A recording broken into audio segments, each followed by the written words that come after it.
At this time, we're going to call this our April meeting. I'll get the date to order. I want to thank each and every one of you for coming. We have some special awards and recognitions we'll give at the beginning of our meetings. I made a promise to someone we wouldn't keep the parents and the children here too long, so we're going to get that. For those that don't know, there are copies of the agenda here on the table. I think maybe some parents might take one of those just for a keepsake, because I think all the children listen, so please help yourself to that as you go, if you'd like. Okay. At this time, we're in order. I'd like to just ask everyone to please stand. At this time, we always turn to our co-chair, who's Mr. Cage. We'd like to have a moment of silence. So, Tommy, if you would, please. This time we try to recognize our veterans.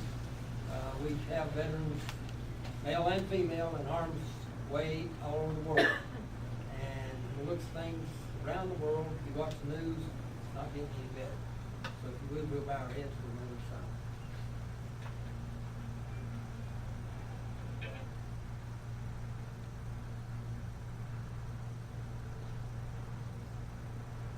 Thank you. And also turn to Tommy. We do have students, but we would, Tommy, lead us to play the pledge. Allegiance to the flag of the United States of America and to the republic for which it stands, one nation, under God, indivisible, with liberty and justice for all. Thank you all. My phone, I had ordered to take pictures of some of these.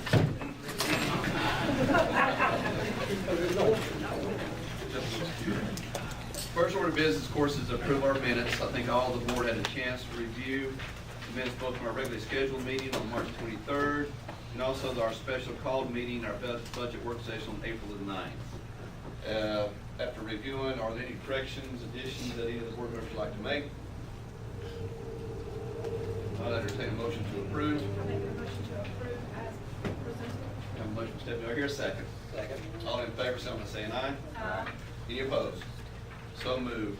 Next on our agenda is adoption of our agenda. I do think there are a couple of amendments that we need to make, so I'll turn to Mr. Bell first. Mr. Santerre, did you have? Yes, need to do a addition, under personnel, under resignations. I need to add Libby Roper. Libby? She's at Iola. And then under C, under personnel, change in status, I need to add Landon Holland, for you all to grant him educational leave for the 2015-16 school year. That'll be for the entire year, Mr. Bell. Yes, he's part of the Principal's Fellow Program, and he will be with us next year, but they will be paying his salary as he works for us next year. Okay, so basically, educational leave without pay? Yes. Anything else, Terry? The only other thing is under Part B, under new employees under the summer adventure camp, new employees, where it says contingent upon clear background check, all those have cleared. Okay. That's all. Just strike that, approval, and as presented. Okay, thank you.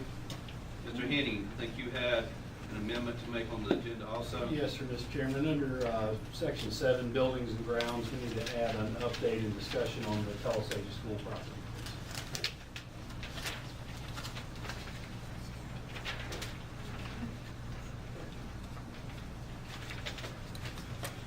Does anyone have any questions, Mr. Bell or Mr. Henning, about the amendment? If not, do I hear a motion that we adopt the agenda with the amendments added as presented? So moved. Have a motion to approve in a second. All in favor, signify by saying aye. Aye. Any opposed? So moved. Moving forward. First is our, what we call our Spotlight on People programs. I think first on the agenda is a recognition of the design of the 6th Annual Art Exhibit Invitation Poster. And Naomi, you were here. Where did she? You ready for me? Yes. Good evening, everybody. My name is Naomi Albee, and I'm the art teacher at Cartuga J and East Franklin Elementary. And it is with such great pleasure that Gail Garrett and I, Gail is the art teacher at Highland Collins, that we're here this evening representing all of the art teachers in Macon County. And I can proudly say we are inviting you to our sixth, this is the sixth year we're doing it, annual Macon County Schools Student Art Exhibition. It'll be held Sunday, May 17th at the Public Library from 1 to 3. We invite the community to come and see the beautiful artwork that our students have done. And I usually give a little speech about how important the arts are for our children in this ever-changing, challenging, and complicated world we live in. However, I am going to share a delightful and very short video that says it far better than I ever could. So enjoy it, thank you, and we hope to see you on May 17th. We'll just get the lights.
Program.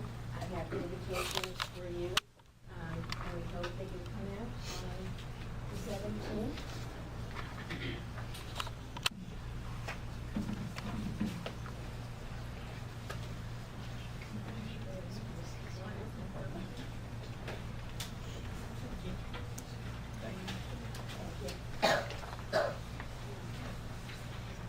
Ms. Alden, did you have a copy of Trinity's posters? We actually have Trinity's artwork here tonight, the original. Each year, we, Trinity, you don't get by that easy. You come up here. Hold that up, so we can all. We send out an invitation to all our student artists, and each year we choose a student artwork. We have a theme, and we have a student artwork to represent our theme. Our theme this year was calling all artists, telephone, and lines of communication. We had actually two things. And Trinity's work was submitted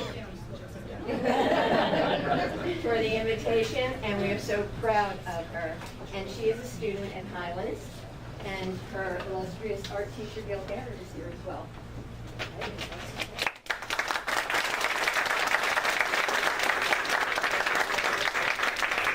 Trinity, I told you to get up that easy. Can the art teacher guys join her for the photo, please? I've actually been looking forward to tonight with a great deal of enthusiasm and just looking forward to it because tonight, for those that are in attendance, we're showing you what is so good about Macon County schools. Trinity is one of those. We also have 3 other groups that we're going to recognize. I challenge kids every year. The reputation of Macon County schools throughout the state is second to none, in my opinion. And tonight we get to celebrate exactly why I'm able to say that. So this is the first of the 4. I mean, but I think all the board members thank you. We're so proud of y'all, and thank you for what you do. So, Dr. Baldwin.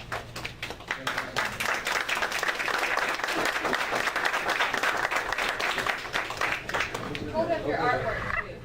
Is it perfect? Open it up, Dr. Baldwin. Yeah, open it up so we can see her. There we go. All right, now look right here and smile. We'll look at the 15 cameras in your face.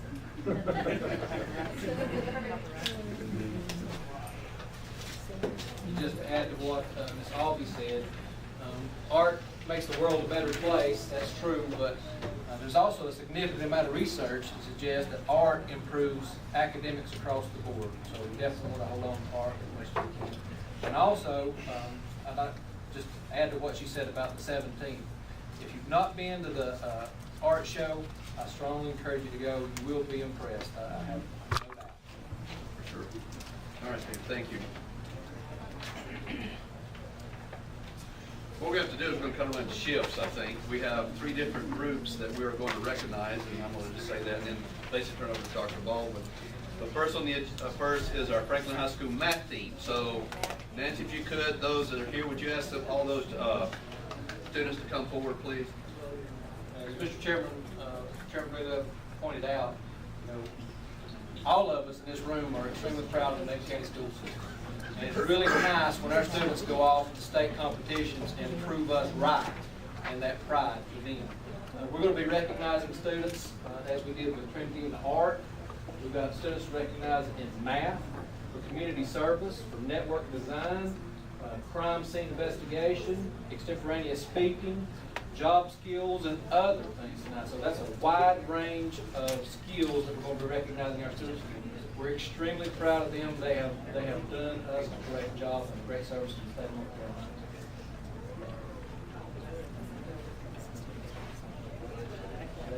First, this is the Math 2 group, right? There's one first place in Western Carolina.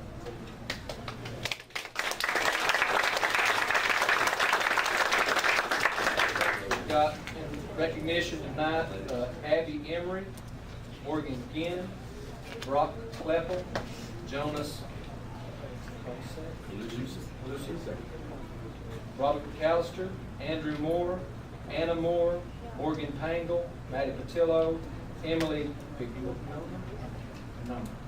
Grant Stiles, Cody Strain, and Turner Schwab. Okay.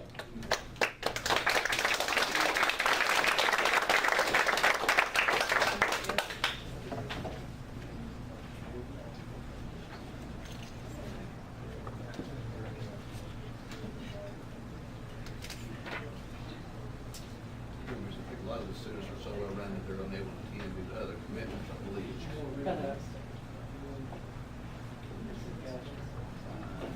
I'll let you do that, Dr. Baldwin.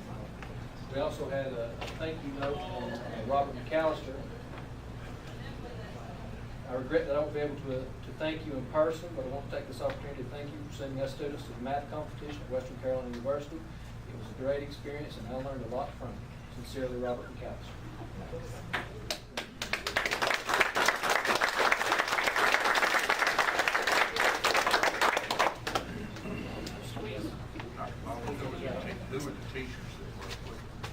math department, Franklin High School, Emily Allstreet.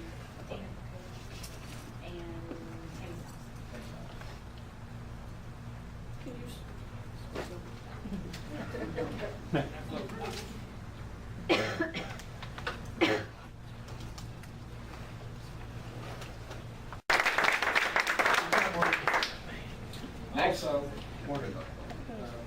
at the math competition, Brock Cleffel received an honorable mention for his participation as a freshman in the math competition. Brock here. No, we called everybody. Is Turner Swafford here? Okay, Turner Swafford won first place in the ninth grade competition. Congratulations, those guys. And next is the FBLA. This is our Future Business Leaders in America state competition. I'll let Dr. Baldwin talk about how well they did, so y'all come on up. Actually, I'll let Ms. Bell explain what they did.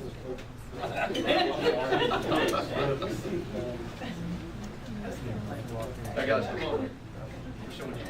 Move on down, let them go across. Everybody can, we like them to block us off. It was community service. Yes, you want me to say? Okay, I just want to say how proud I am of this group. They're a wonderful group of kids. Not everyone was able to be here due to baseball games or work or other things that kept them from it. But we placed first in the community service project with our colon cancer awareness concert that we had. And very proud of them for that. And even though we had Bryson, we had Bryson's not here, it's a baseball game. We had Trevor presenting and Chandler. They actually told the judges about it, but we all won as a chapter because it was a chapter event because it took all of us to do that. And then we had, I don't have Chris or Christy here tonight, but they won, placed second in network design. And then fourth place was Alex Thompson, which he couldn't make it either. And he placed fourth in personal finance. And then Chandler here placed in the top 10 in accounting too. So out of 17 active members, I think we did pretty well. So very proud of them.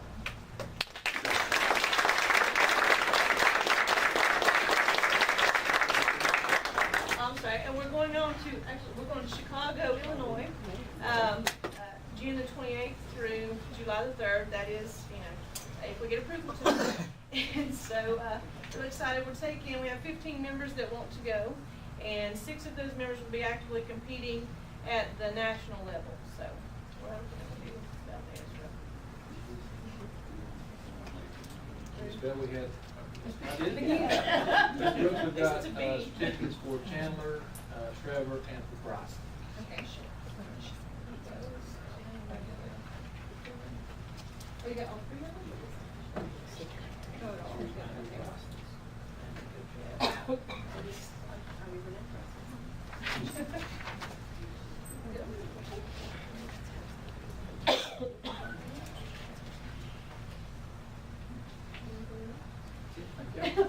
Thank you, Ms. Brooks. Thank you. Is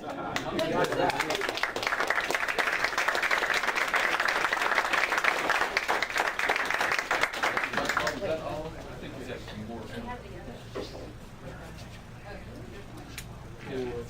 The team? Oh, stop. Oh. Oh, God. You don't have to come all the way back, just right as we were. Well, we recognize her for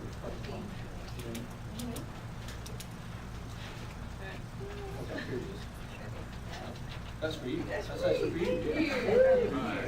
Just say Bella Brooks. This is Brooks. Renee did it. This With is, everybody's name on it? yeah, this is Okay, Michelle that's it. Brooks and. Yes, Yeah. Okay. yes.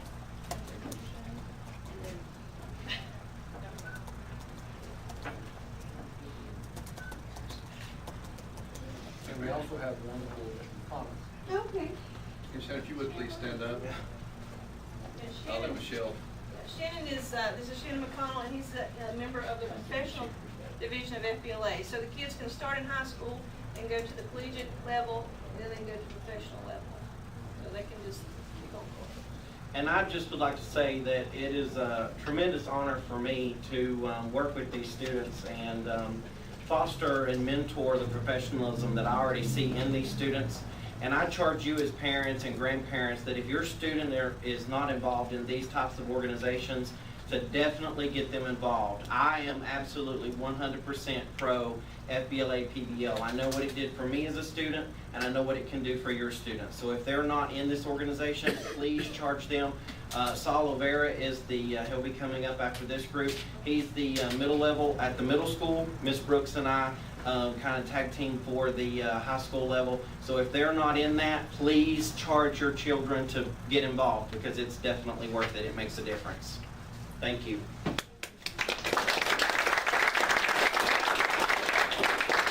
And I want to mention for those and also for the media, I think these children are going to be fundraising for their trip to go to Chicago. So please keep that in mind. Hope all media will put that out there, that for something like this, they will deserve all the support we can give them, because I'm sure they're going to represent us very, very well. And I just want to say, we raised over $15,000 with the colon cancer awareness concert.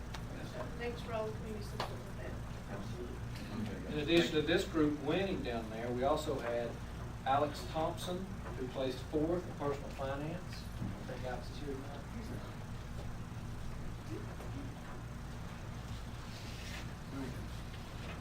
Chris Allen and Christy Queen placed 2nd in network designs. Let's see.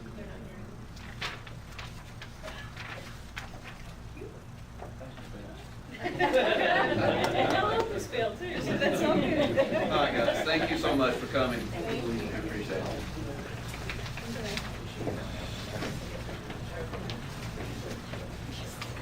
And as Mr. McCall pointed out, we'll be recognizing middle school participation down there in recognition. Olivia Scott placed in the top 10 for impromptu speaking. I think I saw breaking the hand. Middle school.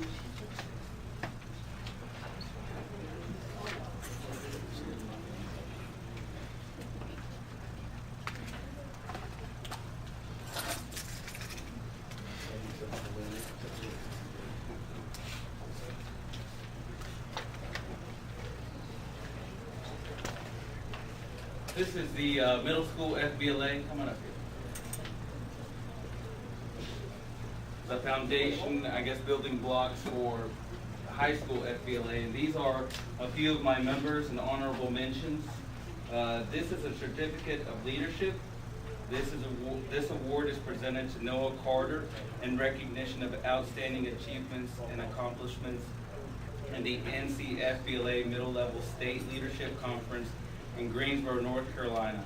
Top 10 business computer technology finalists here.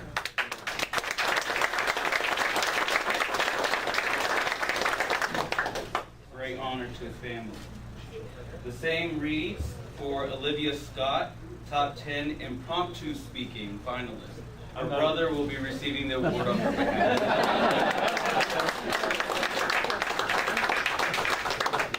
All right, awesome. Mr. Moon was not present.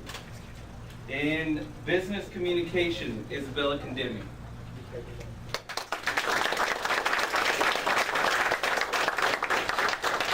He was also a star soccer player.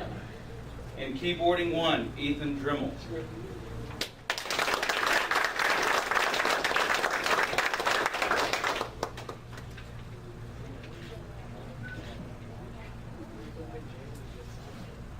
And in keyboarding 2, now there's something special I have to say about this boy.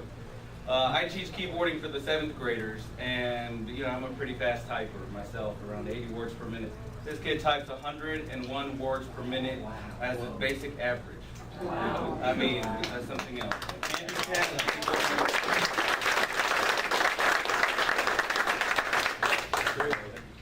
thank you all, members of the board and the public, for your assistance and encouraging these students to become the next leaders of America.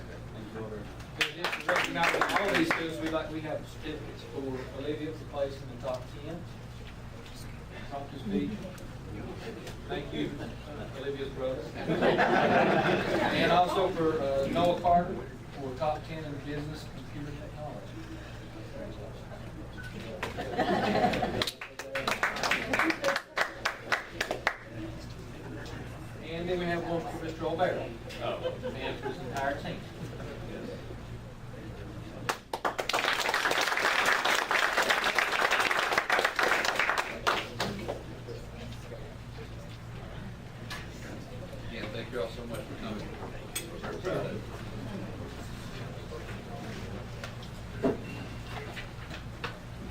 breed love, I read a sign the other day that said, teachers are not in it for the income, but for the outcome. There's gotta be a lot of teachers that are pretty proud of the outcome. I think so. Last but not least, I'm sort of there, we just found out about this was really last week. What was this competition for the skills state, was it last week? Yeah. We just found out about this final awards, but we had children competing in our Skills USA state competition, and we had a continuation, several outstanding performances. So Nancy, if you would have all those children come in so we can recognize them and see them.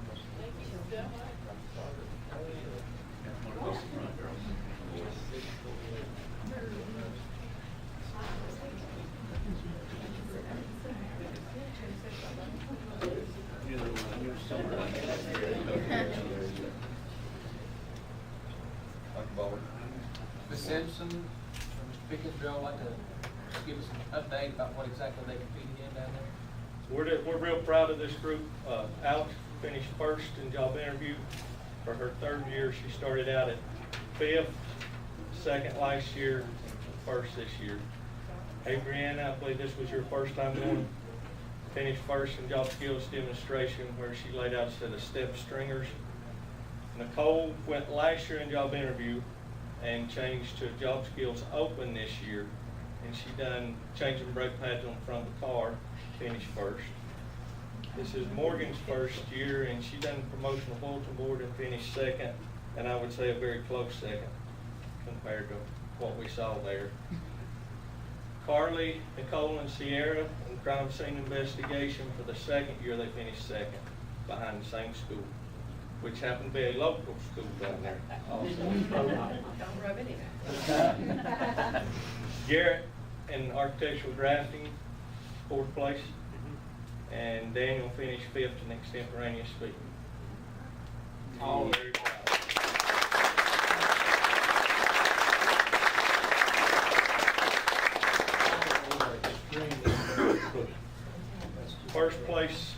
First place students will be going on to nationals in Louisville, Kentucky, June 22nd through the 26th.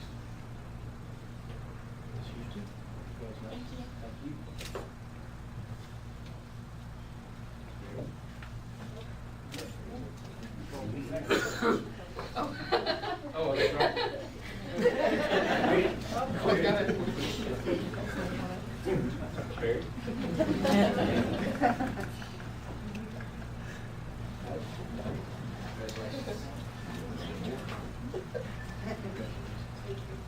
Now, don't leave. Yeah, stay up. I'm sure we're going to do a group photo for the paper. Morgan?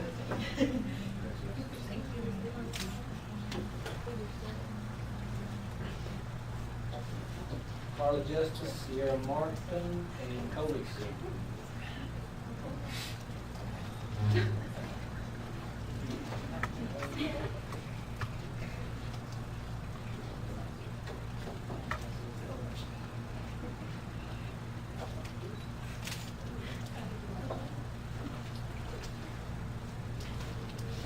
Garrett Higdon.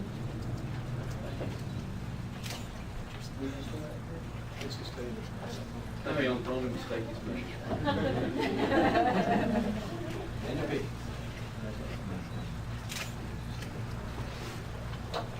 Hey guys, go. We'll come back across the front, hold up your certificates so that I think the meeting can all maybe take photos and they might be able to use various things and hope everyone knows how parents or not. Enjoy your moment. Serve it.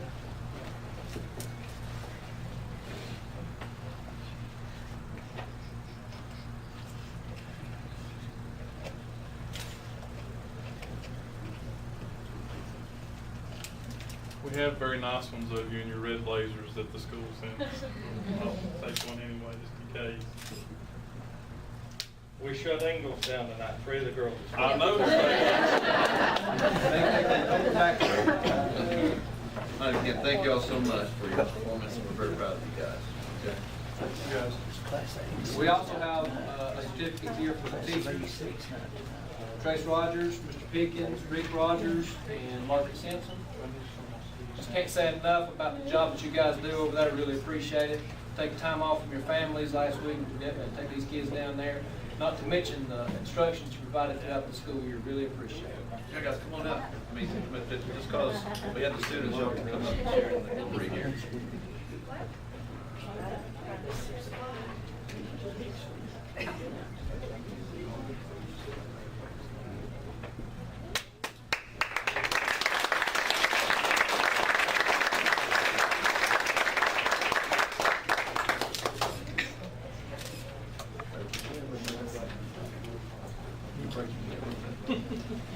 Just about 5 minutes there. Thank you.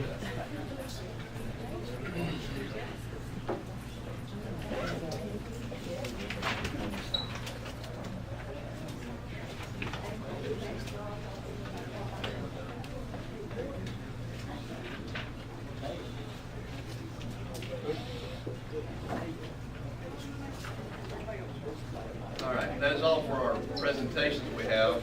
Moving on in our agenda, next on there is our time for what we call public comment. We did have a sign-up sheet outside, but no one, I missed. Yeah, are we done, Nancy? I'm not missing anything. I'm just good. Thank you. Thank you. Yes. Miss Hallwell, our art teacher, and Anna called me today, and she couldn't be here tonight, and she wanted me to mention Kayla Postel.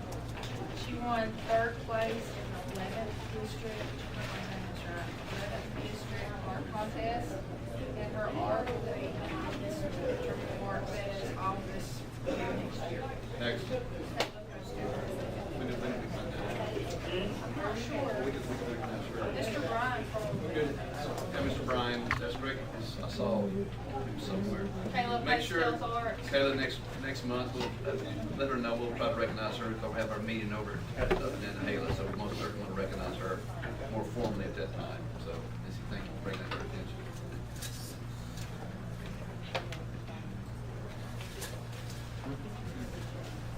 Oh.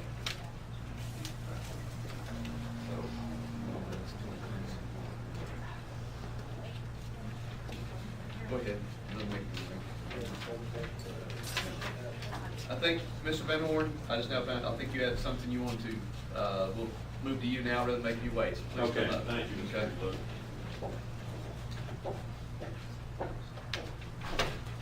So I'm Bill Van Horn. Tonight I'm here representing the Appalachian Trail Community Council, which is a group of members that works with the town of Franklin to focus on the Appalachian Trail. The intent is to seek the mutual benefit of the Appalachian Trail as well as to the local community and the people that hike it. And so tonight, on behalf of the Appalachian Trail Community Council, I'm here to present 2 awards. Just a little bit of history. The Nantahala Hiking Club has had a long history with several schools in Macon County, working getting the students out and hiking on the Appalachian Trail. Back in 2010, Franklin submitted an application to become an Appalachian Trail community, and they were approved, and in March of 2010, they were officially designated an Appalachian Trail community. Just so happens that they were the first. There are now 37 communities from Springer Mountain, Georgia to Mount Katahdin, Maine that have been officially recognized by the Appalachian Trail Conservancy. In support of that application, there were 4 criteria. One of the criteria involved working with the local school system, and you submitted a letter of support to the Franklin application. School hikes, the local hiking club, the Nantahala Hiking Club, has participated in school hikes with Cartuga J, East Franklin, Macon Middle School, Mountain View Intermediate, Franklin High School, and Union Academy. And just recently, we started working with the Nantahala School in the Safe Routes to School program.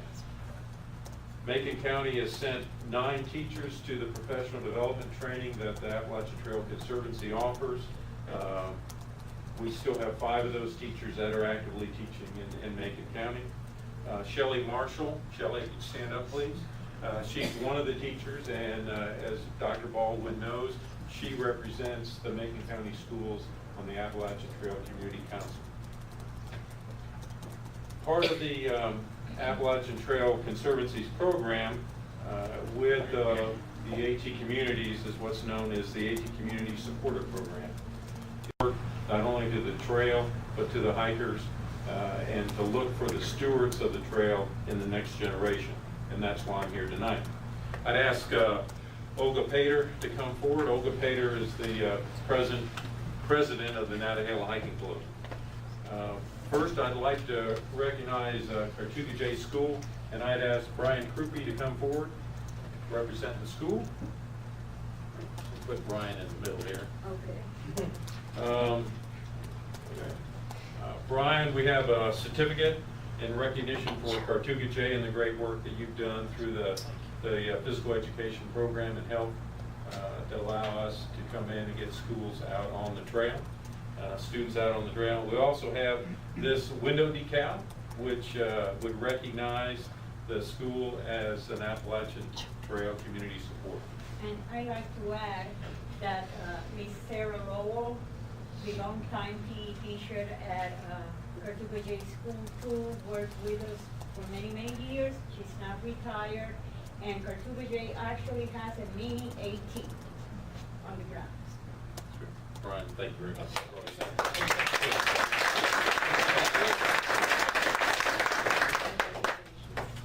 Now, I guess I'd ask Dr. Baldwin to come forward. Yes, he's our designated, no, I'd like to sit.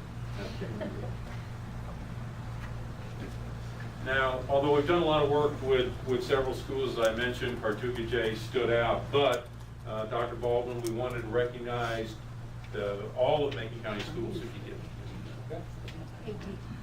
Recognize all the support that we got from the Macon County schools, allowing us to take the children out on the trail. On behalf of the Macon County School System, I thank you. And actually, it's more than just allowing us, but the support, active support that we have had. Thank you. Thank you.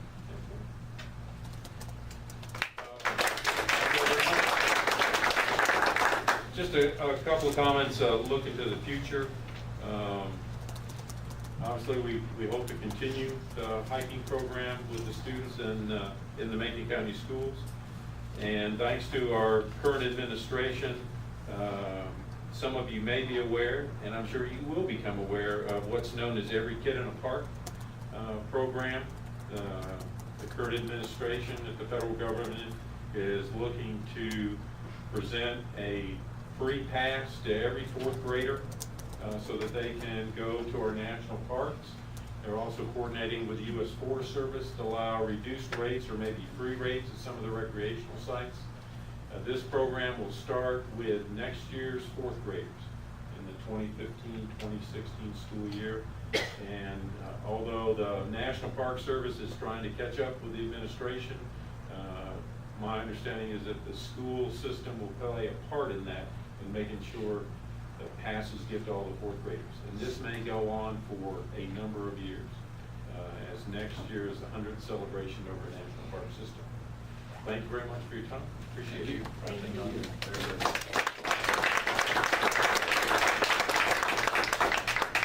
Mr. Chairman, could I just add to what Mr. Taylor said about Mr. Krupe's AT at Cartuga J? It's to scale, and it's very neat, and the children really enjoy walking on that trail.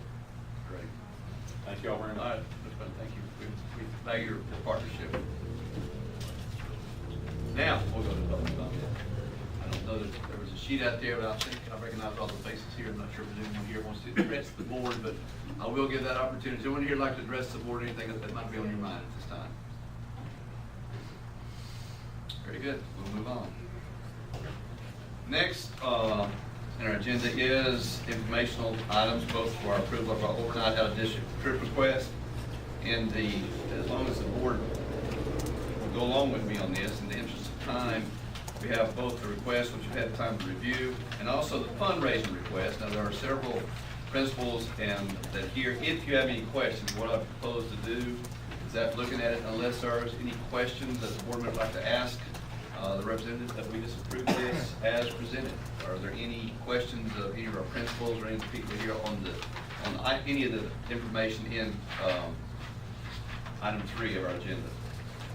Any questions? If not, I would entertain a motion to approve as presented. So moved.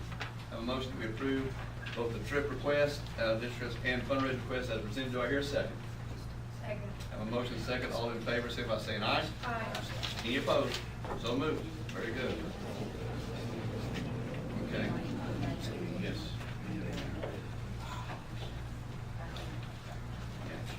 And I will, for record, Mr. Jeter, the transfers were here, that's approved also, as far as what we did. Okay. Next is under personnel. I'm planning, I'd like to approach it the same way. I think all the board members have had a chance to review all that, I think with all the attachments. It does include a renewal of some contracts for, I think, principals and other things. Are they, if, I open it up if you have any questions of Mr. Bell. And if there are none, I would propose that we entertain a motion to approve the personnel section as presented on the agenda. First, any questions of Mr. Bell about any of the items? That of course this approval would include the amendments that we had added, that Mr. Bell had given to us. Any questions of Mr. Bell? If not, do I hear a motion that we approve personnel on the agenda as presented? So moved. A motion we approve the items of personnel as presented. Do I hear a second? Second. I have a motion and a second. All in favor, say by saying aye. Aye. Any opposed? So moved. Very good. I'm going to slow down a little bit. Policy. Let's go through there. Mr. Lynch is here. Did I see Josh? He's not here. That's right. I'm sorry. That's right. Josh is not here due to a death in his family, so our thoughts are with them in their grief. Accident Doris.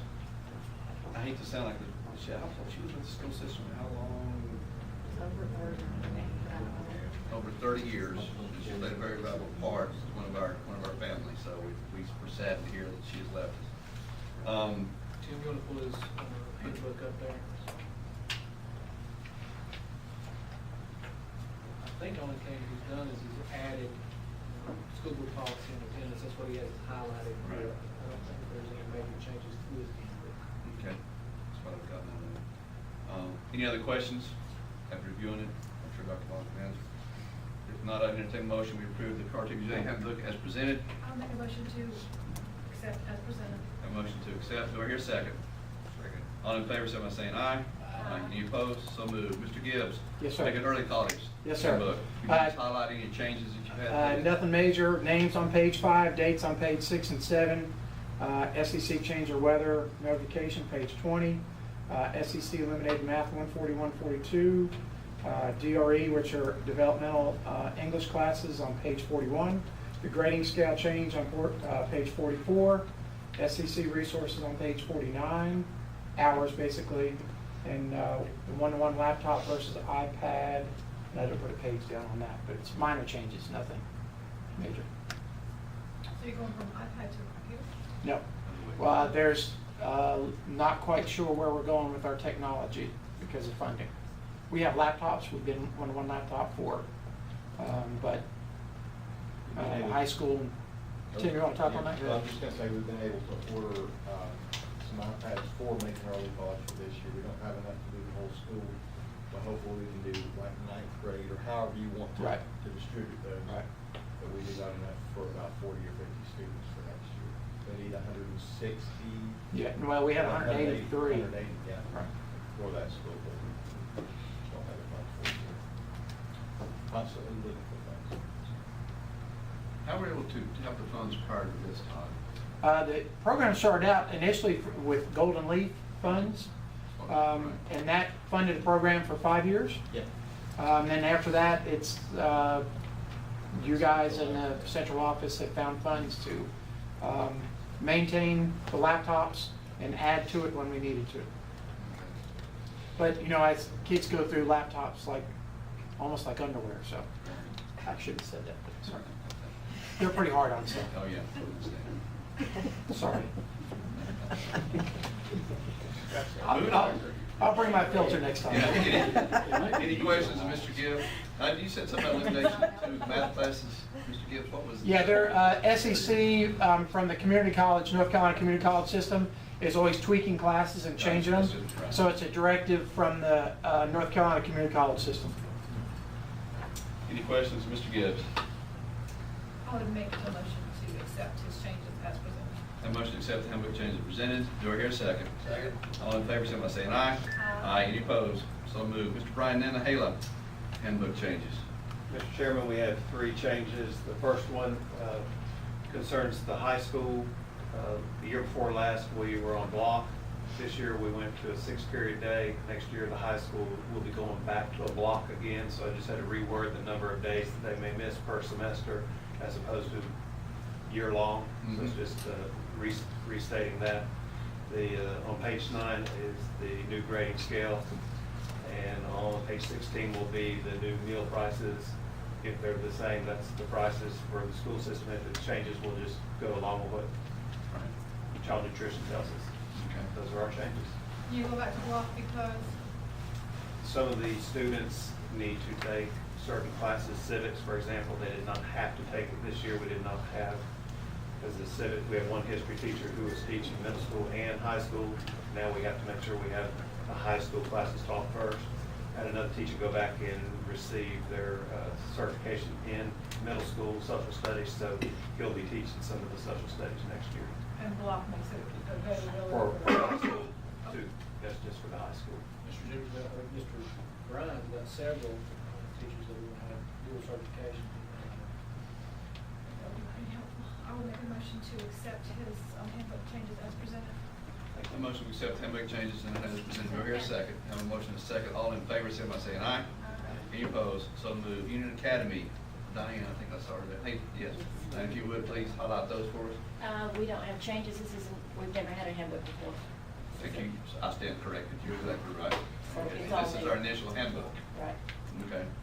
Do you want to lead us through it very quickly, what y'all highlighted or? It's basically a combination, because before we've always gone off of Franklin High School and Macon Middle School. So we kind of combined their handbooks and made the changes that we had to, like in our attendance policy and that sort of thing. Right. So it's basically pretty much the same. And what is your attendance policy different from theirs? Yes, because we're an alternative learning program, we cannot fill students because of attendance. We have a different attendance policy. And what is it? I don't even know what page it's on. It is, they are to receive bonus points for attending, basically, on their final exams. That's how we work, just to encourage attendance. Can we discuss it? Was it last meeting? Yeah, we had passed that, right, at the Nantahala meeting. There you go. Yeah, thank you. That was Stephanie's mind. She was not there when we had our meeting and then Hannah Diane, so that's why she asked questions. So Right. could you tell her a little bit more detail about how that works? It's a very interesting concept. Instead of a punitive system of you're gonna fail if you don't come, we have a reward system. So if they are in attendance for, they have no unexcused absence, they get 10 points on their final exam. And then it just goes down according to excused absences, or unexcused absences, until if they miss, I believe it's 7 weeks or more, they don't get any extra credits points. And do you see this initiative working? This will be our first time, so this semester we'll use it for the first time. I do. I have kids coming in saying, you know, how many have I missed? Can I skip Friday? That kind of thing. So, yeah, it has come.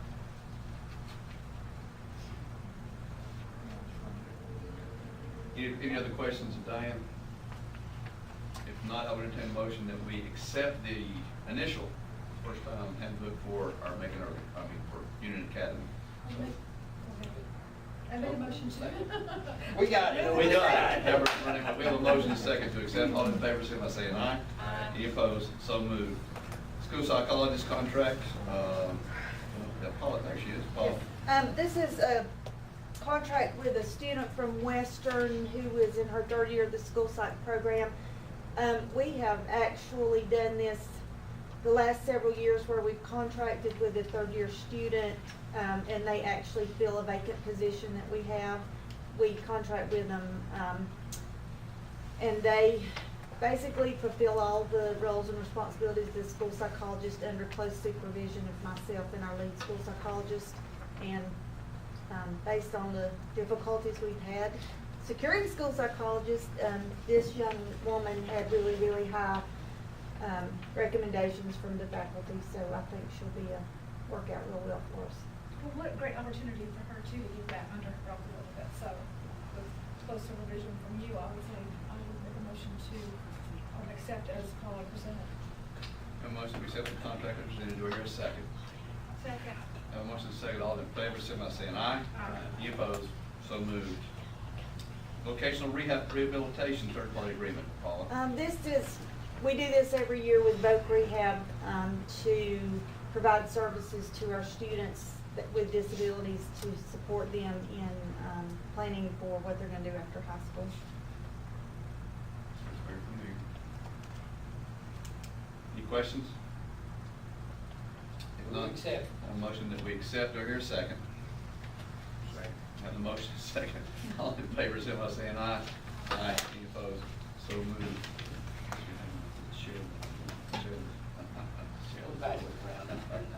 Child nutrition attendance policy. I think I saw Kim come in. Yes. Kim, if you would please. This is a new policy for my program. We just had an issue with attendance this year. I needed something a little more specific that spelled out what they needed to do if they were going to miss work due to a doctor's appointment or an illness. We've had problems with excessive absences that were unexcused, people texting rather than picking up the phone to call, having their mom text. And so I needed something a little more explanatory and specific for my employees to go by. John, you have had a chance to review this, I think, or have you at this time? I have not, but, and I'd be happy to read through it. I'm certain that any reasonable expectations for attendance are well within our right as an employer. Okay. I don't have any concern about it Good whatsoever. deal. All right, I think we're going to correct that. So, we all had a chance to look it over. Any questions? Kim? I would make a motion to accept. I understand why you're trying to make sure they're there. Second. Have a motion second. All in favor, say by saying aye. Aye. Any opposed? So moved. Very good. Amendment to board policy number 410.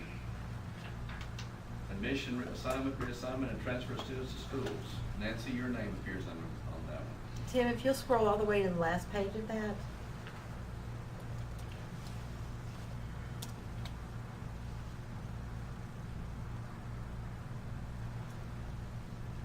Okay, Is that the last page? yeah, that's the last page.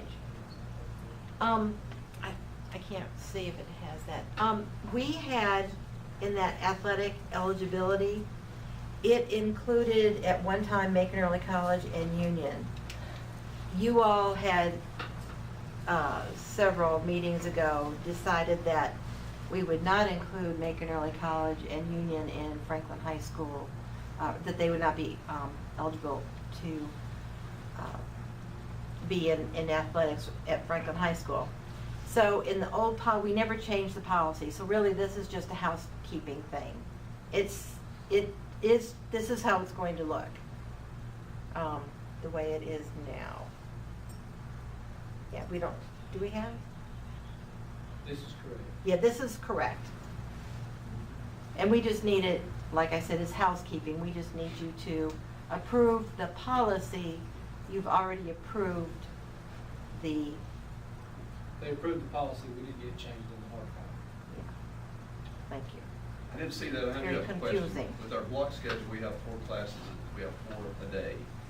So if it's a minimum 50%, so if we have a student that goes 2 and 2, do they become eligible to participate? If they're enrolled at Franklin High School, if they're on Franklin High School's books, and Right.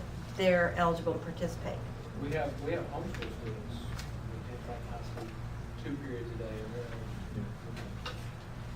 Does that affect the count? It does count your For the ADM. state? Yes, it does. You have to count them on your ADM for your classification of 2A or 3A, yes. So it's worked out pretty good this way, we haven't hurt you. I have no problem, been real good with it. Mostly 2A. Yes, sir.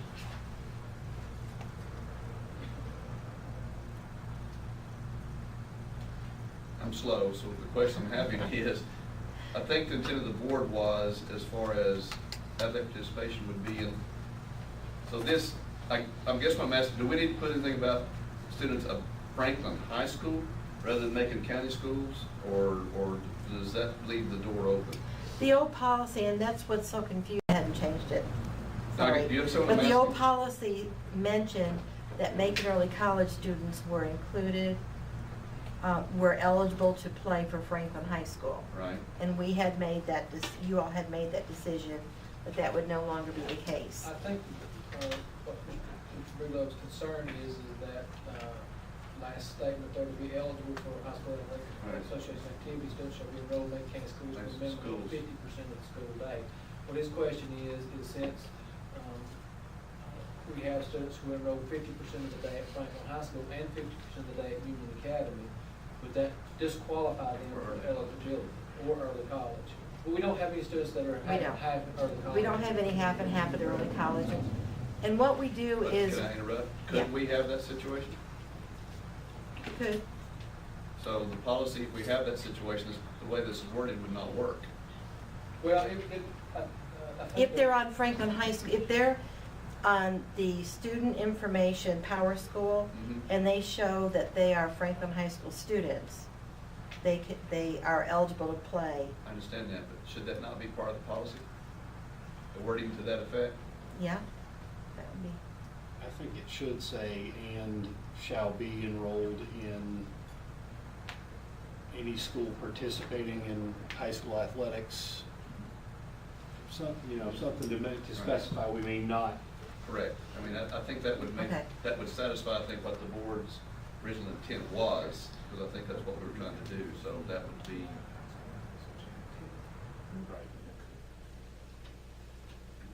Well, I mean, Well, the students enroll 50% of the day at Franklin High School and 50% of the day at Union Academy. They are basically eligible to participate in sports at either of those schools. Well, Union doesn't have athletics. Right. But So- they did. What's that? It says any North Carolina High School Athletic Association, it's talking about those schools. Yeah, if they're 50% Franklin High School, they're eligible to participate at Franklin High School. Or they would be eligible to participate at Union Academy, but since Union Academy doesn't have athletics, or early college, but since neither of those schools offer athletics, then they're eligible for Franklin High School. But I thought that's what the intent of the board was, and not have that crossover. I'm missing something. Like, when you decided it was, if they went to Macon Early College and Union Academy, you didn't want them to play sports at Franklin High School because it Correct. messed up your ADM members. And it made you, it pushed you. That was the Yes. original intent. That's why And I I'm tried to, wondering, does doesn't this change cover it. us for what we're trying to attempt to accomplish when we said that? It does, because these students, if they are enrolled 50-50 at either of those schools, if they're enrolled at Franklin High School, they count towards Franklin High School's ADM, even if they're enrolled 50% of the time at Franklin High School, Right. they're on Franklin High School books, so to speak. So they count towards their ADM. Regardless. No, we got some kids, Yes. we got some kids that's 50-50, it's on Union Academy's books. But they don't participate. But they don't participate in sports, they can't, they gotta be on my books to participate in sports, yes. I guess what I'm asking, Yeah. maybe I'm missing it, but to me, it sounds like we need to put a qualifying statement that in addition to this, and I'm gonna see if John, that there should be something that they would also have to be listed on Franklin High Schools That'd be as on a our- student on at our that roster, school yeah. to also participate, rather than just leaving it blank this way. Yes, I agree. We should probably leave it fairly generic though, because it's possible, it's unlikely, but possible that we could have students from Highlands, same situation. Right, Highlands and Nantahala both could have homeschool children in their community and only come for 2 periods a day, but yet they'd be eligible to play. I think a sentence that says something along the lines of students who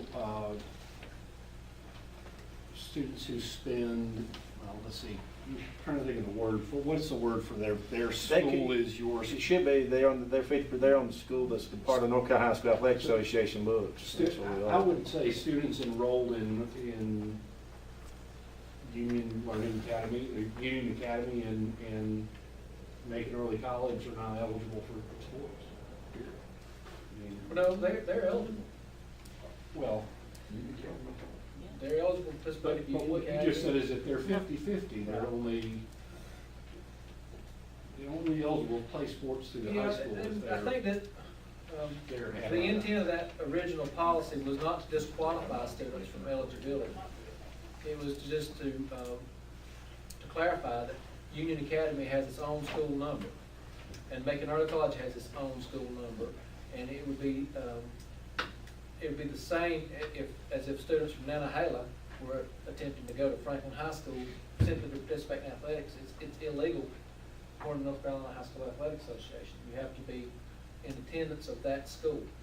Since we have students who attend Franklin High School, or Union Academy and early college, the only way that they're eligible for athletic participation is if that school offers those athletics. If they don't, then they'd either have to enroll at Franklin High School to become eligible, or that school would have to start offering, for instance, Macon Early College would have to start offering tennis or soccer or basketball. And the same for Union Academy. They could start their own basketball program down there, and those students would be eligible to play basketball if their academics and attendance is all right.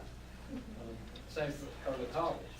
But if they're attending those schools with that school number, they're ineligible to participate at Franklin High School. Yes, I do.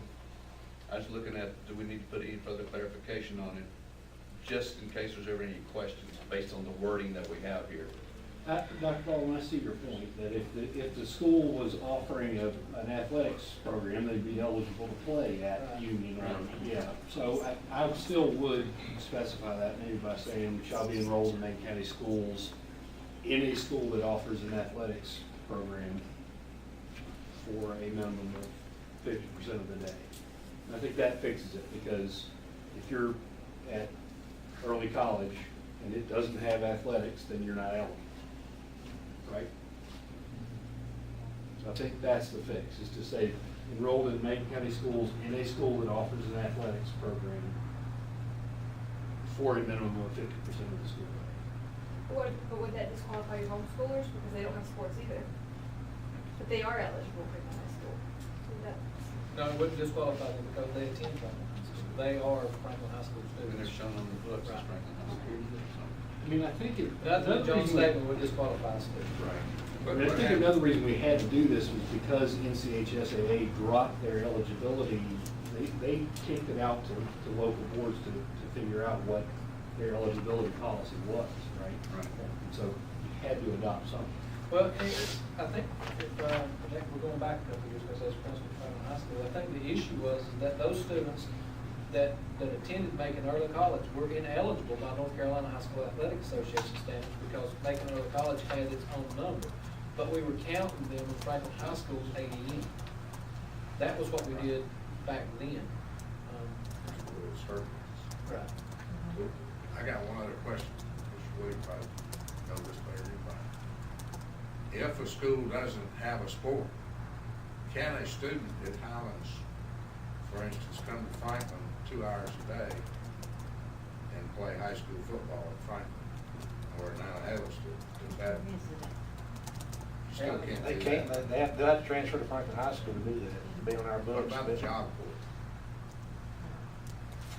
I've never dealt with any of those. Now, there is a bill in legislation right now that would allow homeschoolers to participate in athletics without attending that school the minimum of 2 periods a day. Right now. So, Mr. Chairman, my recommendation would be to adopt it with the provision that you add the language, be enrolled in Macon County schools, in a school which offers an athletics program for a minimum of 50% of the day. I think that fixes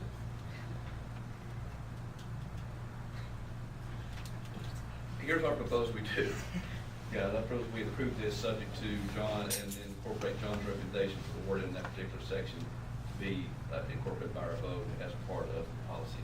But we can also say this, we can bring it back until we open to order the rest of the board. I just want to make, I'm trying to be hard-nosed, but I want to make sure there's not, that we've closed any doors about any questions, because that's what we were trying to do with it to begin with.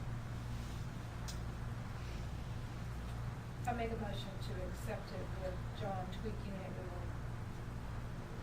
I'm sure John will take care of it. Just accept John's recommendation and the changes and approve it subject to those changes he recommends. Or we can do it like this one. Let's do that. What I propose we do is postpone approval on this then to the 18th. That's where we're going, and just to see what's there and then go from there. Dr. Ball makes it clear there's not that very much going on that's going to affect us this year. So With the board's permission, that's what I would recommend. Any objections to that? Very good. All right. Sorry, Nancy, I didn't mean to. No, I feel like I'm sorry. I threw you under the bus with the question. I didn't mean to do that. You just have to be the name after the, over there. Amendment of Policy 320, Public Records, Mr. Henning. Mr. Chairman, this is a fairly straightforward couple of updates that we had already upgraded this policy to the School Boards Association model policy anyway. They sent out some suggested updates, and those appear as underlined. It basically just makes schematic diagrams, blueprints for schools, specifies that those are not public records, which is the law, but wasn't clarified in policy. And that testing materials are not public record either. It's a pretty straightforward thing. There's no urgency here, so you can just take this on first reading. This is one of those things we don't have to have a second reading on or anything like that, do we? Submit for first and second. I mean, there's no urgency to adopt it tonight and skip a second reading, but you can if that's. That's what I'm saying, so. I don't know of any reason to hurry through that. At the same time, everybody's had a question. I'll take the board's pleasure. We can accept this either as presented and waive a first reading, or this can serve as a first reading, subject to a second reading at next meeting for acceptance. I'll open the floor for a motion. I would say first reading. I have a motion that we accept the recommend, as presented, amendment to policy 320 as a first reading. Do I hear a second? Second. I have a motion and a second that we accept the changes at first reading, subject to a second reading in our next meeting. All in favor, say by saying aye. Aye. Any opposed? So moved. Board policy 703, teacher contracts, Mr. Henning. Same Mr. Chairman, situation. we're about to consider the final version of the non-renewal policy that we discussed last meeting. For that reason, we needed to clarify and clean up what had been policy 703. What I've done is added the School Boards Association teacher contract policy. That appears as Roman numeral 1 to what had been policy 703, contracts for certified personnel. That is now section 2, and it's still important to deal with who gets a term, what a term or interim or probationary contract is going to look like. Actually, probationary needs to change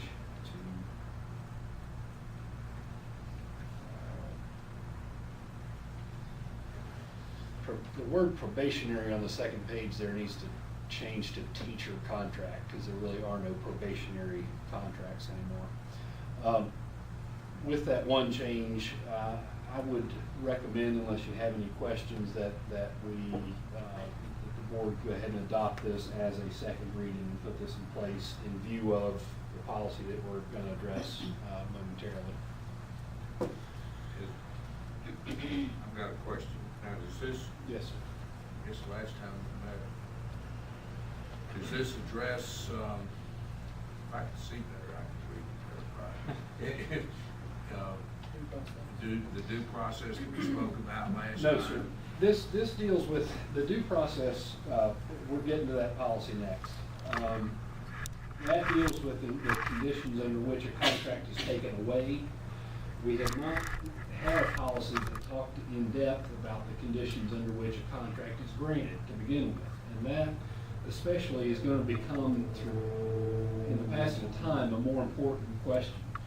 The change in the tenure law means that this board's soon going to have to decide when to offer a 1, 2, or 4-year contract to teachers, and we're going to have to continue to develop a policy under which we decide who gets that offer. So this is more on the positive side of this is the condition under which we're going to offer contracts.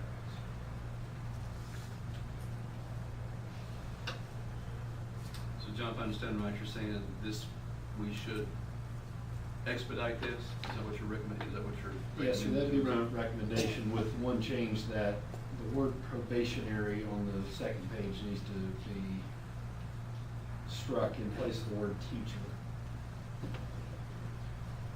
As John was saying, until 2018, the only thing we'll be able to offer teachers is a 1-year contract. Any teacher that we hire will be on a 1-year contract, and they'll have to be renewed on a yearly basis, because that's the only thing that we can offer. So we had to have some sort of a policy that would address that change in the legislation. As I said, and this, we build off of this for our due process also, so this has to be in place for us to move to the next level, which is what we've asked both Dr. Bowman and Mr. Bell and John to develop for us. So, recommendation from Ms. Henn is that we accept this with one small change. Are there any other comments, any other questions? We'll accept it presented with the changes, John. A motion we move forward and accept. Do I hear a second? Have a motion and a second. All in favor, say by saying aye. Aye. Any opposed? So moved. Board Policy 703, a school teacher administrator contracts. First reading, Mr. Henning. Yes, sir, Mr. Chairman. This is 703-A, which is unfortunate, and we try to avoid that kind of thing, but our policy manual as it is now just is, we didn't reserve room for any amendments, and we had no policy whatsoever about the equivalent of what we just looked at for teachers, which in the context of school administrators, which is what are the conditions under which we're going to offer school administrator contracts. They're actually, and this is just straight up the School Boards Association model policy. I would also recommend that you go ahead and approve this as a second reading and get it in place, just because we are at the time for renewal decisions. And this also does make reference to that Toby Williams versus New Hanover County Board of Education case that we've talked about. It's got pretty good guidance about renewal decisions for contract administrators. So that'd be my recommendation to you as well. I'm happy to answer any questions you might have about it.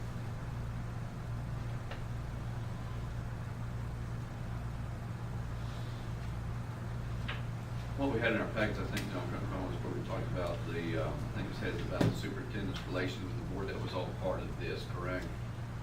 Is that part of that same conversation, or was this separate? The Cumberland County example that you Example. Well, that Cumberland County policy, and no, that's not part of 703A. I believe, and I'm a little mystified as to how that was on the, well, it looks, where it wound up on my agenda, I'm not sure. And that's not a proposed policy for you. I think that was one of the examples that the School Boards Association sent to it for a conversation we'll have in just a minute. Okay. So that will be in connection with which one? Yeah, I'm sure it is. Just to go ahead and get the policy. Just be in connection with the, because I'm missing something, because that with the superintendent, of course, is administrator. Where does that come into play? Well, no, your superintendent has it doesn't, and I'm not suggesting you need this policy right this minute that has to do with this school board superintendent relations. That was, and it'll become apparent when we get there. Okay. I think it's just a coincidence that you had this policy and that the NCSBA provided that sample for how they change Correct. all the policies. Correct. Yeah. And I mean, and it's just a little nitpicky to say, but the superintendent doesn't really have a school administrator contract. He's got his own. It's different. It's shown as a first reading for policy 703-A. Mr. Henry recommended that we skip and move forward and treat this as a second reading and go ahead and approve. I'm at open the floor for any discussion by the board and open for a motion either to say this is our first reading, to give more time to review, or to accept his recommendation and move forward. We'll accept his recommendation. Move forward. A motion that we accept 703 as presented, actually treat this as a second reading and accept it as presented. Do I hear a second? Second. I have a motion and a second. All in favor, say by saying aye. Aye. Any opposed? John, you scroll down just a little bit on that. That would be interesting. Basically says the board has rights of refusal of any of these school administrative contracts. I saw that.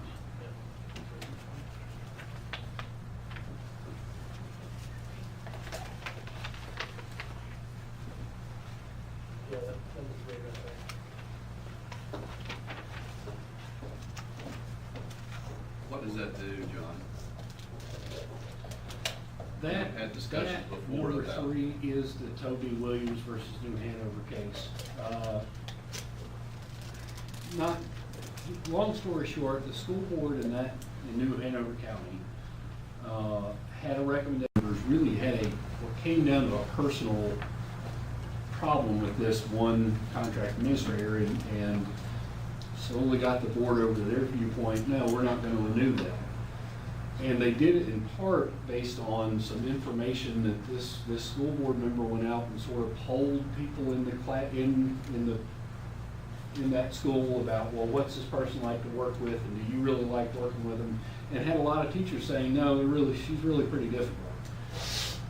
On, all of that stuff is personnel information, and on that basis, they non-renewed her. And the courts kind of really went out of their way to do New Hanover County a favor and say, okay, but you could consider that stuff, but you really needed to look at it. You need to give the administrator an opportunity to respond. And so that's what this number 3 is intended to get at, is that if the board really had a strong feeling that they weren't going to take a superintendent's recommendation to renew a contract administrator, you have to make sure that you only consider what's in the personnel file at that time. Or if you consider something new, you give that contract administrator an opportunity to review it and respond to it. That's the same thing that was a case downstate last year, or a few years ago, of a teacher, the same way, that the superintendent recommended rehire, and the principal did, the board did the same thing, and they lost that case.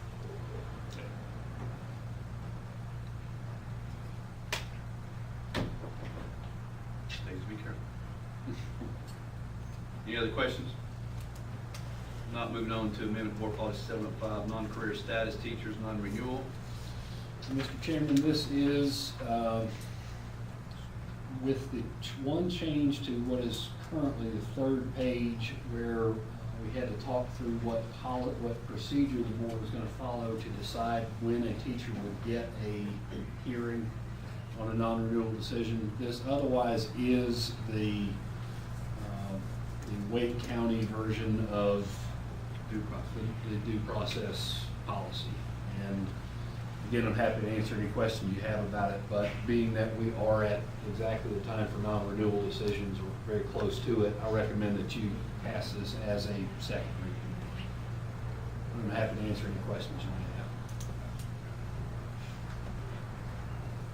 have. I looked it over, it looks like John has done what we asked him to do, like I said, which is basically still following the Wake County model due process. But I'll shut up and turn it over to any of the rest of the board members if you have any questions.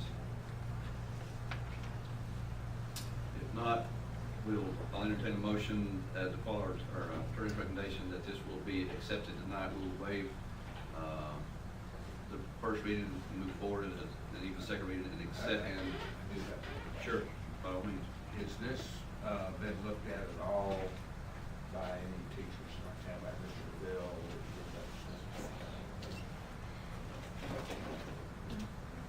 I believe that, well, North Carolina, NCAE has been around this very policy with the suggestion that boards look at it.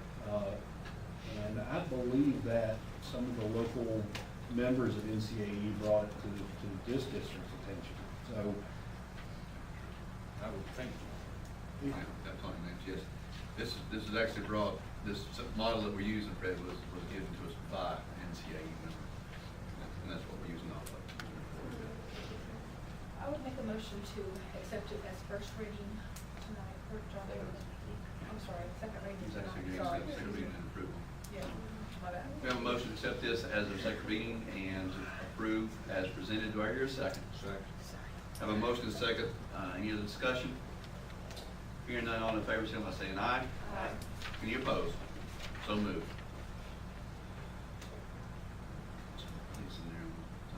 Amendment to policy evaluation of licensed employee, policy 771.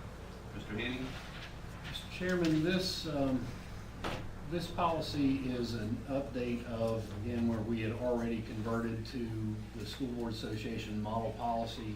What I've primarily done is taken some of their changes to clean up and reflect some changes in the law about the new requirements on the cycles of evaluations of teachers. I would think that this one's also important to go ahead and get into place. I'd have to ask Dr. Baldwin, I think everybody is up to speed on the changes in the frequency of evaluations in the district, but I Well, think. it's fairly straightforward with NESIS. It's all software based, so. I don't know, given that we are in compliance with state law about the frequency that evaluations are getting done, I don't know if there's any real serious urgency to pass this one tonight. And obviously, I've got to clean up the title. For some reason, it's added a bunch of gobbledygook in it on, I'm not sure where that came from or what happened, but I'll get it fixed. Make sure records take this as a first reading? Yes, sir. Any other comments, John? No, sir. I'm happy to answer any questions. Any questions for Mr. Henning on Board Policy 771, the evaluation? He's recommended that there are some changes, so we accept this as our first reading. A motion we accept it, the presentation is presented in a minute as our first reading. Do I hear a second? Second. I have a motion and a second. We accept it as a first reading. All in favor, say by saying aye. Any opposed? So moved. Then now we get to SBA policy manual discussion with several provisos there. Yes, sir. Mr. Chairman, this is a letter that lays out the options that the School Boards Association has for converting a non-School Board Association model policy to their model policy manual. To take a step back again, I think you all are familiar with the fact that up until 2006, we had the School Board Association model policy.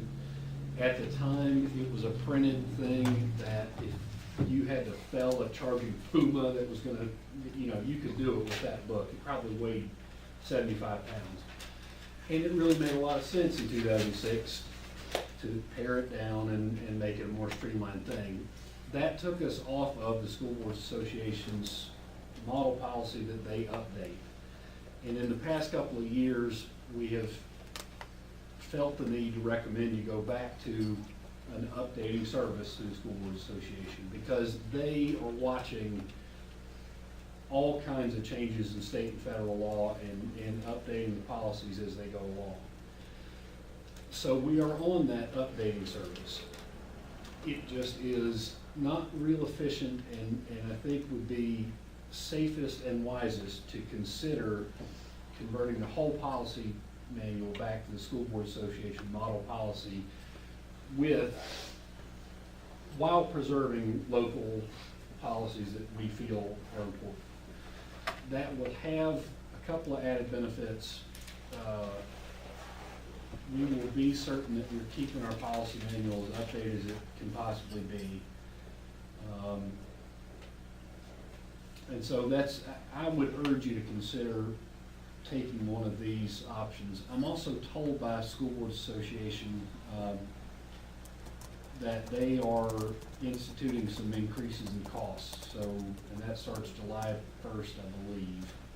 So all of the prices that are listed there are subject to going up in the next couple of months.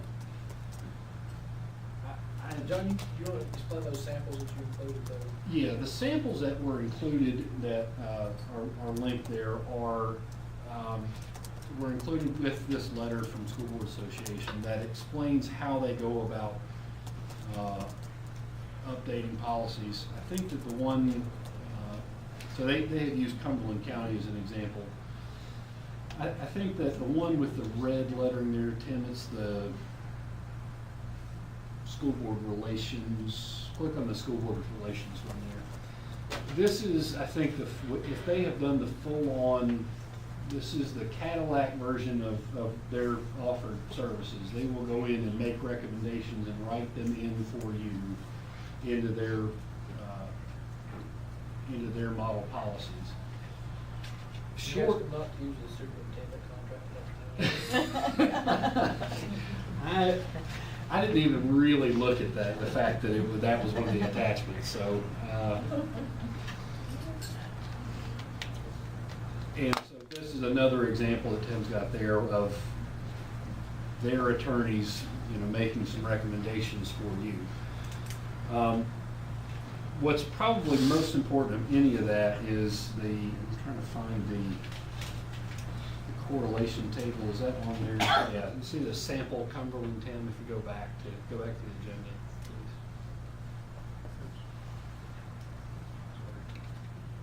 And click on sample Cumberland. What they do with any service, any level of service, they're going to do a comparison table like this that says what policies you have that they don't, what policies we don't have that they do, and which ones we are absolutely legally required to have. From there, it's sort of up to you. At the lowest end of the expense for them, we as a district just take that back over and institute our own process to take their policies on one at a time or one section at a time and adopt them when we're ready to and make it a local. It means more work for your district. It means more work for your central office without any doubt. I would be available to help as needed, but certainly not fine-tooth combing every policy. Would try to keep that expense to a bare minimum and do it by phone and email primarily. And then depending, there's another level at $12,500. I think that's more personalized to the district that School Board Association does, or you can, for the very top end, take a manual. And I really would not ever recommend that one to you, because that option is more suited to a policy manual that's not even close to. There are some, and if, I don't know if anybody, Terry could probably tell you about the policy manual before the School Boards Association, when there was all kinds of codes and the most labyrinthine thing you could ever want to look at. That high-end $25,000 option, the School Board Association is going to help you convert a policy that's just not even close to what theirs is. Ours is close. Ours is based on the School Board Association model policy. It's just really pared down. And so I really think we can get it done in a timely fashion of probably looking at adoption in like a year from now, if we get started. John, there's a one-time, what's the least expensive? $5,000. And then there's a yearly maintenance fee? Well, we're already doing the $950 a year update. It's just that all of the updates that they're sending us are the policies that some of them we don't have, some of, and I have tried, and I think Nancy, we have tried to bring those to you as they come along. But I would feel much better about it. And I realize that $5,000 is not anything to just sniff at, or to. I realize it's a significant investment, but compared to, I don't know how much trouble you can get into for having policies that are behind the times, and so I definitely would sleep better at night if you think about doing this. Sorry. I said it depends on which policy you get. Well, if you do this, I'm gonna tell Janine Murphy at the School Board Association, don't even send that one, forget it. Well, it just, it's neither here nor there with this John's presentation, but I would point out that there's 100 bills right now with legislature. We're right at 100 bills in legislature that are connected to education in some way, shape, or form. So we're going to be, I'm not going to have not much boredom around here when it comes to developing, and we've been into it for the past couple of years. You know, last year we had some questions about the number of policies that we were revising and that sort of thing. And then, you know, like right now, we're looking at several policies, with the exception of 410, that are brought about by new legislation and changes. And I see that not slowing down for another few years anyway.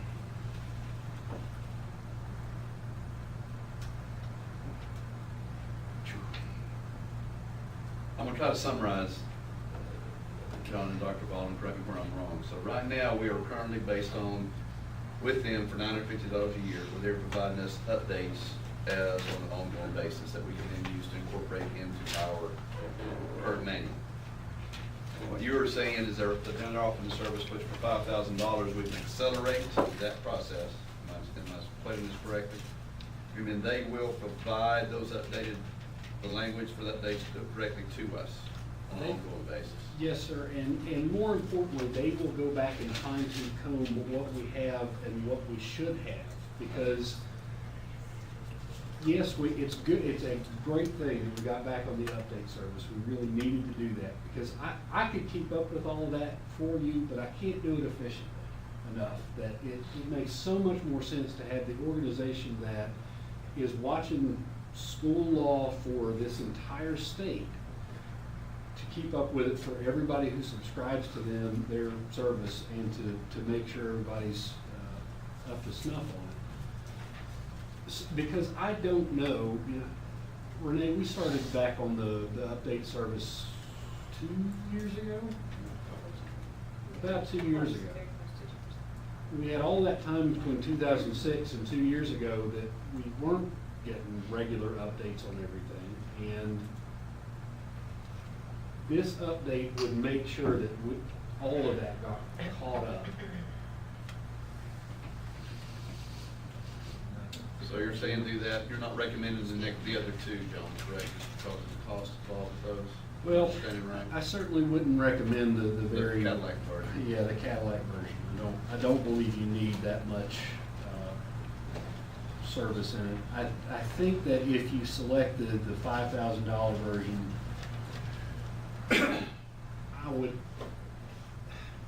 I would estimate, if you want to do that version, we need to get the School Board Association started on the comparison table. We're going to have some time to work on what our process is going to look like.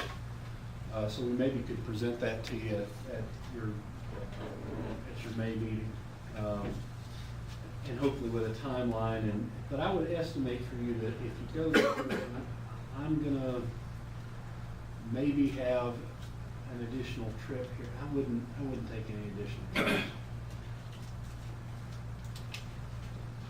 I would not see more than a few hours a month unless it really becomes more substantial than I think it's going to be in my time. So I think that we can get the conversion done at the $5,000 rate. And it'll be what it needs to be.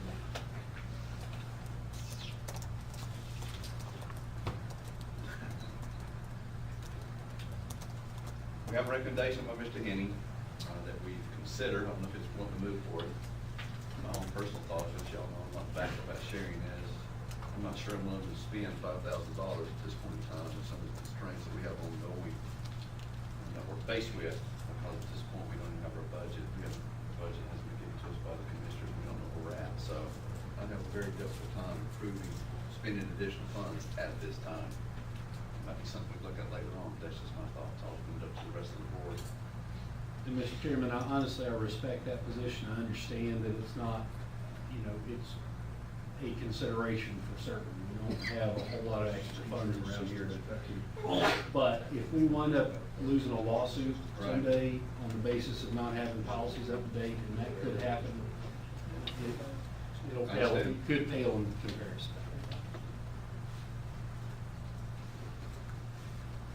Big decision. I don't know if we're ready. If you want to just think, or would like to think about what we've been told, have a good time to review and ask questions, or why, again, the floor is open to bring in comments or whatever at the direction. I'd rather use the money towards the things that we have to do with further education. And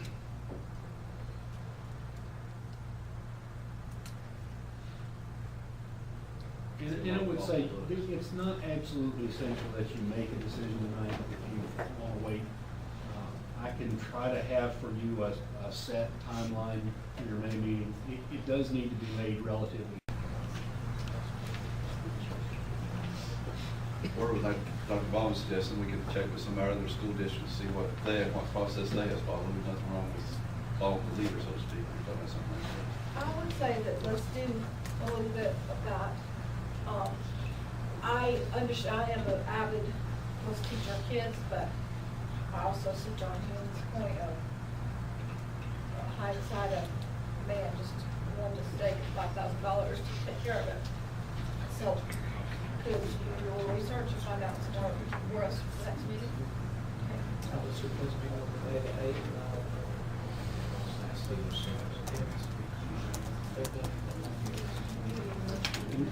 Dr. Baldwin, I can get you, there are several that have, and I can actually put you in touch with several that are doing it right now. And if you want to bounce it off. So I'm gonna, we'll table this until our May 18th meeting. More time we have some more additional information and bring that up and have it part of our agenda at that meeting. Is that the wishes of the board? Yes. See nod, so we'll take it that way. All right, very good.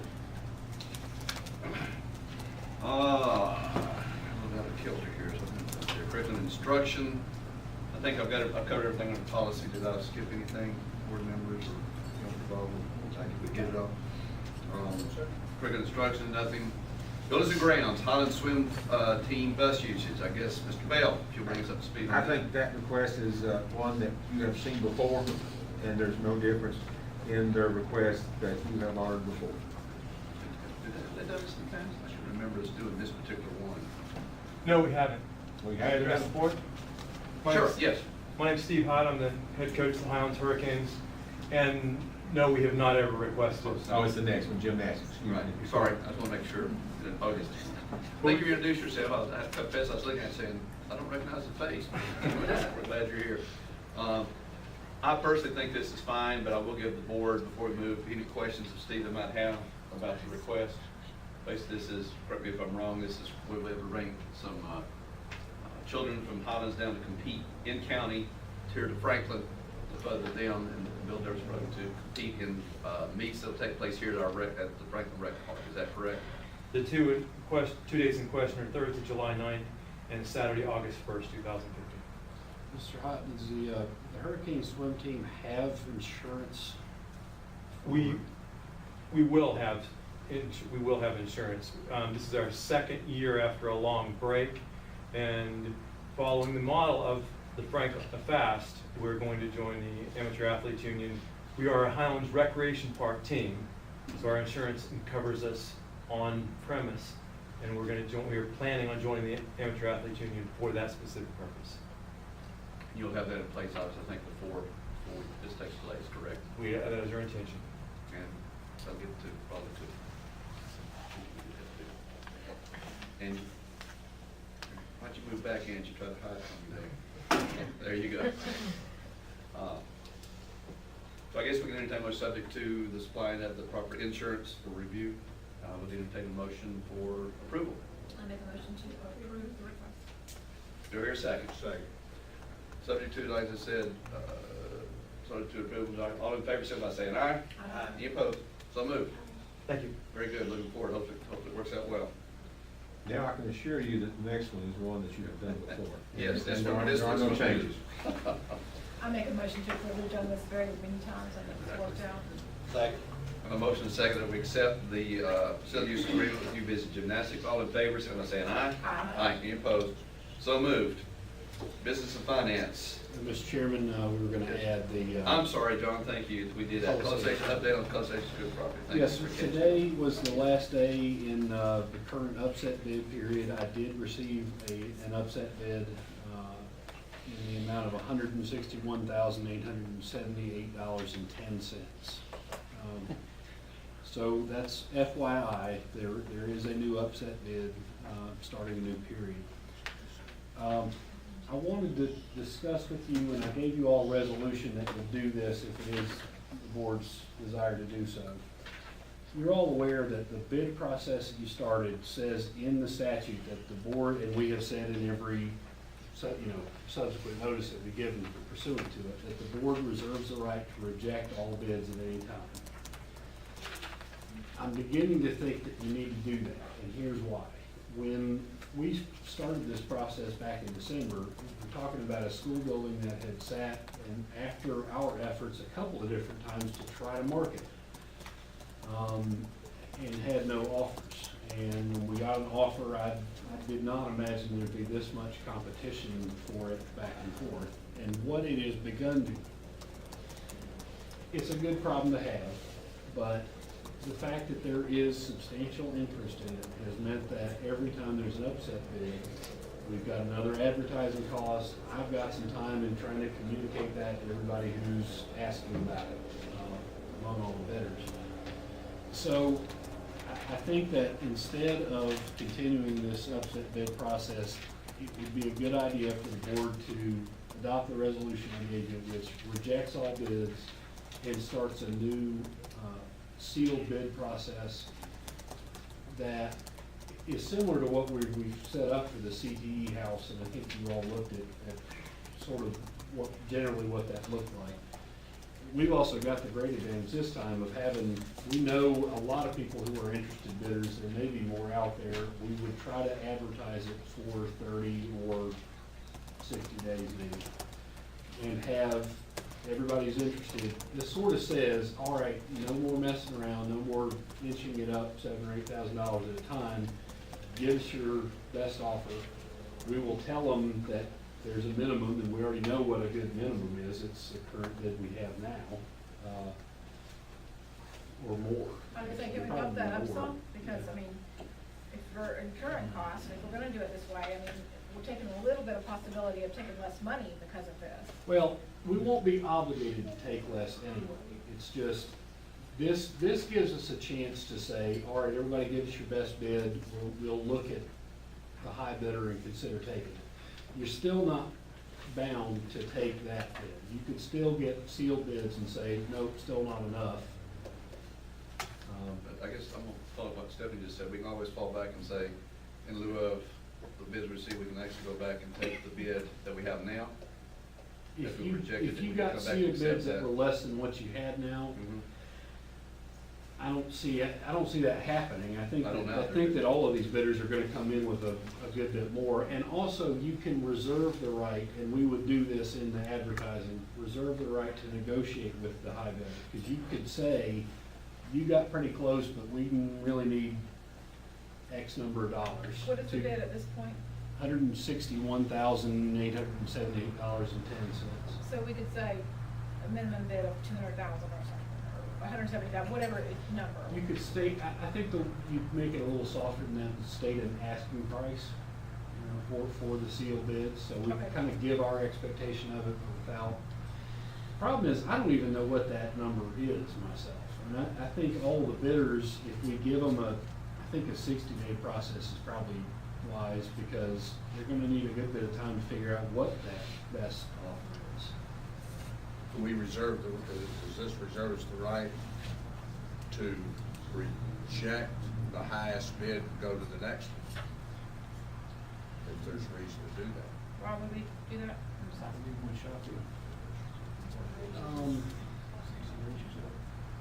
That's a good question. I don't, and we would have some time to look into that. I'll give it some thought. I think generally it's either gonna be take the high one or reject them all. So what do you want from us tonight? Well, the resolution that I passed out to you has the effect of rejecting all the current bids that have been made, and authorizes the superintendent to start a sealed bid process. And you do think that's the best way for us to go? I do, because we have, what did you say, Angie, each? Every bid costs us about advertising fees, about net $200 coming off every. And again, I apologize we even had to go to that expense. I didn't It is think what it is. Didn't think we'd be sitting here in almost May still talking about that. Mr. Chairman,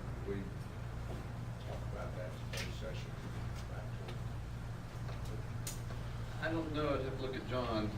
I don't think we could. Because we're talking about, there's nothing that really is in terms of that about, because I think we're covered, Coach, to answer your question. The language in what John's going to prepare gives us leeway to reject any and all bids. And there's no we don't have to specify what reason. John, we'll hope you nod your head up and down and say that what reason we reject the bid, but we have that option upon what to receive the bids to. So any bid would be, whether it's the top or middle or whatever, is that what you determine that? I tell you what, Coach, I think even the Brittany Ravy version of the open meetings law lets you talk to me later on, so I think that maybe we should, we'll talk. Okay. There won't be any public notice about us I think talking. it's a compliment.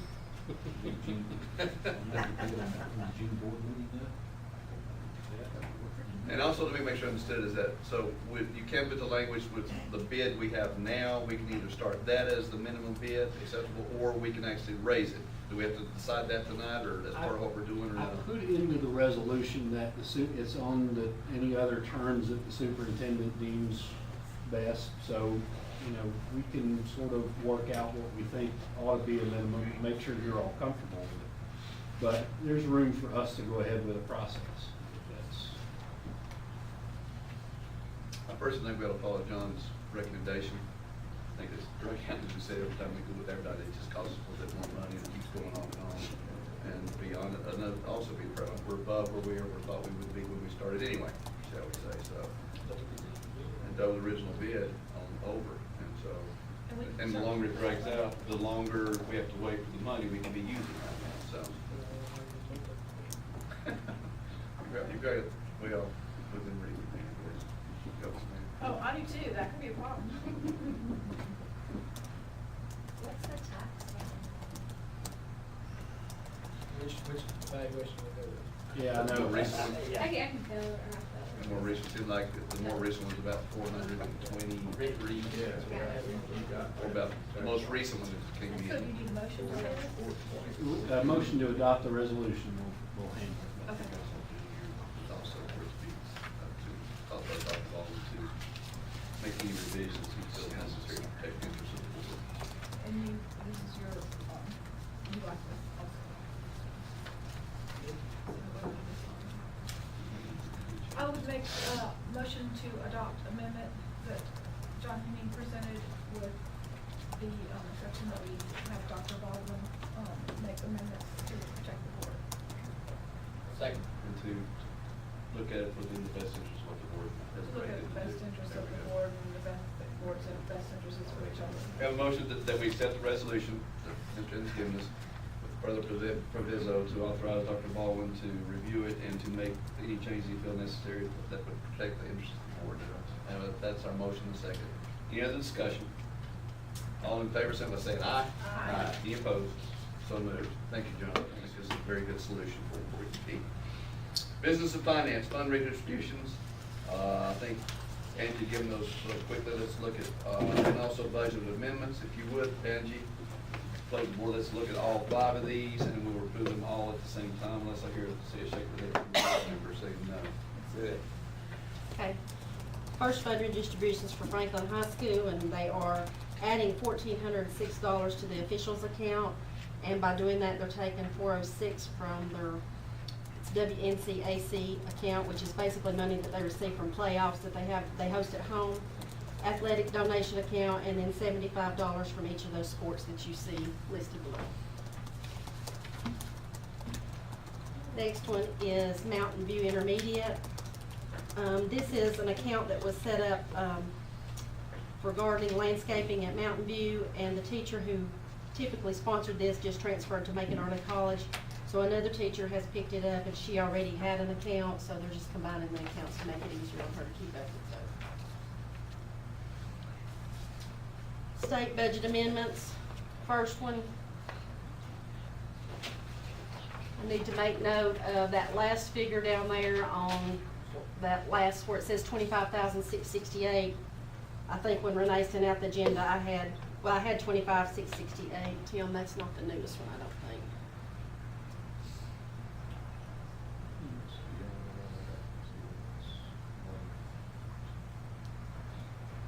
should say 13,540.91. Well,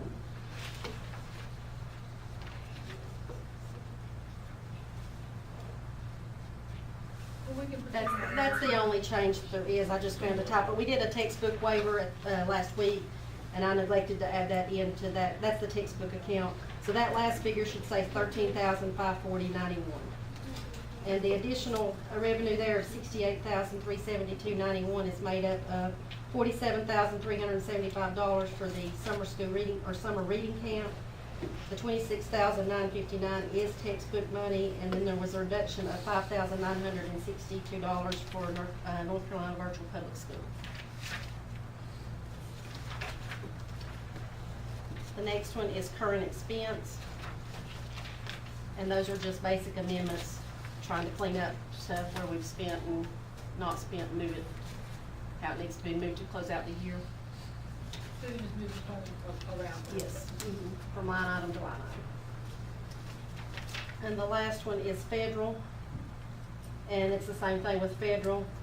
And that last column right there, I don't think it was listed on yours, but the very last one where it says 353.30, 050, 411, 338, I think I had left $1,000 out, so I typed that in today.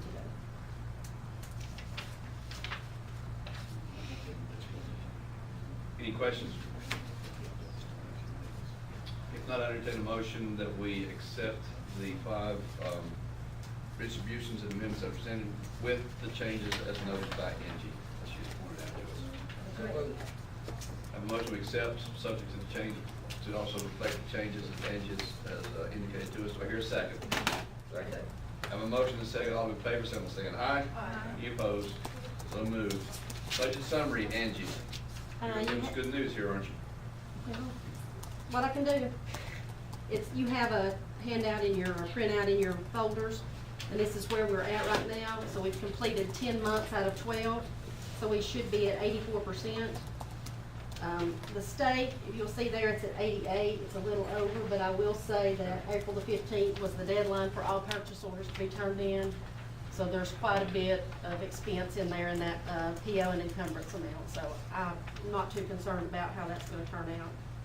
And capital outlay is the same as last month. It's a little over, but the final amendments for bus financing has not been done for the end of the year yet. So you feel comfortable where we're at? so far, so good. Good. Any questions? Moving forward, Horace Mann 457 plan, Angie. Horace Mann is already currently one of our vendors, and they offer auto insurance and a 403B. We do have a 457 plan. There's 3 different vendors that offer that, but Horace Mann would like to be put on the list to also offer it. I think Horace Mann has been a provider, Dr. Baldwin trusted to the system for several years. This would be what you recommend that we do? It is. Horace Mann has to have at least 10 folks enrolled in to offer it. But they've always been a strong supporter of Macon County Schools, and I'd like to offer this opportunity. This is Dr. Baldwin's recommendation that we vote to allow Horace Mann to present their 457 plan to our school employees. Do I hear any other discussion? Questions? If not, I'll entertain a motion. Make a motion to let them present her Mr. Baldwin's request. Hear a motion, do I hear a second? Second. Have a motion and a second. All in favor, say by saying aye. Aye. Any opposed? I mean, I won't hurt you there. I don't hear any opposed. No, aye. So moved. Secured rural schools update, Dr. Baldwin. This is basically in reference to timber sales revenue.